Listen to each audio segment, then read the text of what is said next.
میری بہنوں میرے بھائیوں، اگر وہ ہمیں کتے کے لفظ سے بھی مخاطب کرتا، جانور کے کسی لفظ سے مخاطب کرتا، ناہنجار اور نابکار کے جملوں سے بھی مخاطب کرتا، تو بھی ہم اس کی رضا پہ راضی ہوتے، اس لیے کہ کہیں نہ کہیں کسی طرح اس نے یاد تو کیا۔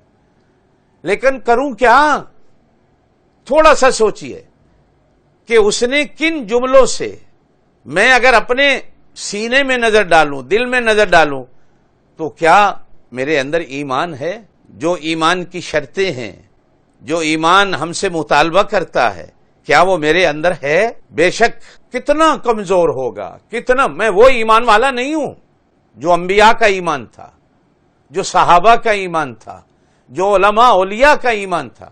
ایک بار جناب نبی کریم علیہ الصلوۃ والسلام کسی سفر سے واپس ہوئے، رات کو پڑاؤ ڈالا تو صحابہ کرام ساتھ بیٹھے شمع رسالت کے پروانے، تو آپ صلی اللہ علیہ وسلم نے پوچھا، یارو بتاؤ اس دنیا میں ایمان سب سے اچھا کس کا ہے؟ تو عرض کی انبیاء کا ہوگا۔ فرمایا انبیاء تو ہر وقت اس کے دیدار میں رہتے ہیں، وہ تو ہر وقت اس کی رحمت کی چھتری کے تلے رہتے ہیں، وہ تو ہر وقت اسے دیکھتے رہتے ہیں۔ تو جو بندہ ہر وقت اس کے دیدار میں محو اور مست رہتا ہو، اس کا تو ایمان ہونا ہی ہونا ہے۔ جیسا کہ آپ صلی اللہ علیہ وسلم نے خود اپنے بارے میں ارشاد فرمایا کہ تم میں سے میری مثل کون ہو سکتا ہے؟ میں اگر 3 مہینے 6 مہینے بھی روزے سے گزار لوں تو میرا اللہ تو مجھے کھلاتا بھی ہے، پلاتا بھی ہے، وہی آتی ہے، وہی کے اندر اس کا دیدار ہوتا ہے، وہی ہماری غذا ہوتی ہے، وہی ہمارا شربت دیدار ہوتا ہے، ہم تو کھاتے پیتے ہیں، تم میں کون میری مثل ہو سکتا ہے؟ انبیاء کا ایمان تو یقیناً ایمان کی انتہا ہوتی ہے، اس لیے کہ وہ صبح شام اس کے دیدار کی آگ کے اندر جل رہے ہوتے ہیں اور اس کے دیدار کے چمن اور گلستہ میں سانس لے رہے ہوتے ہیں۔ وہی آتی ہے تو ان کا تو کھانا پینا بھی وہی ہوتا ہے، ان کے تو دیدار کے مزے ہی سارے وہی کے اندر ہو جاتے ہیں۔ عرض کی اللہ کے رسول صلی اللہ علیہ وسلم سے پھر ہمارا ایمان ہوگا؟ فرمایا تم تو مجھے دیکھتے ہو۔ ارے جو مجھے دیکھتا ہے ایمان کی نظروں سے، اس کے ایمان کے بارے میں بھی کوئی شک ہو سکتا ہے؟ ہائے، اسی جملے پہ غور کیجئے۔ میرے آج وہ ایمان کا دعویٰ کرنے والے بھائی جو ترازو لے کر بیٹھے ہیں اور صحابہ کے ایمان کو تولنے میں لگے ہوئے ہیں کہ ان کا ایمان کیسا تھا۔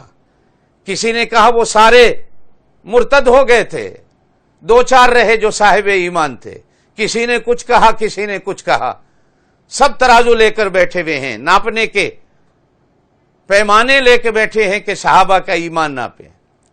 جناب نبی کریم علیہ الصلوۃ والسلام نے ارشاد فرمایا تم تو مجھے دیکھتے ہو، تمہارے ایمان میں کیا کمی ہو سکتی ہے؟ ایمان والے نبی کو جو دیکھتا ہے ایمان کی نظروں سے، اس کے ایمان میں کیا کمی ہو سکتی ہے؟ وہ تو اپنے اندر پھولوں کو سمیٹتا ہے، وہ تو اپنے اندر ایمان کی خوشبوؤں کو سمیٹتا ہے، وہ تو اپنے اندر ایمان کے دریاؤں اور سمندروں کو سمیٹتا ہے۔ وہ صرف ایک گھونٹ نہیں پیتا، وہ تو محبت اور ایمان کے دریا اور سمندر پی جاتا ہے جو مجھے دیکھتا ہے۔ اس دنیا پہ اس کے مقابلے میں کوئی ہو ہی نہیں سکتا جو ایمان کی نظروں سے مجھے دیکھتا ہے۔ وہ اگر کھجور کا ایک دانہ اللہ کی راہ میں صدقہ کر دے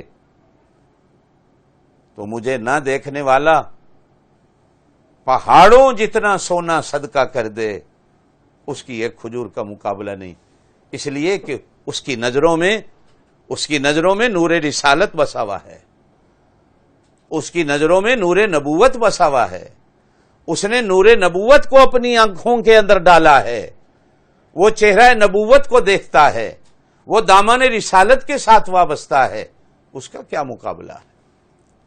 تو فرمایا یارو تمہارے ایمان کا کیا کہنا ہے، بلکہ تم تو وہ ہو کہ تمہارے دلوں کے اندر ایمان کا بوٹا تو اللہ اپنے ہاتھوں سے خود لگاتا ہے، وَلَكِنَّ اللَّهَ حَبَّبَ إِلَيْكُمُ الْإِيمَانَ وَزَيَّنَهُ فِي قُلُوبِكُمْ، تمہارے دلوں کو ایمان سے اس نے اپنے ہاتھوں سے مزین کیا ہے.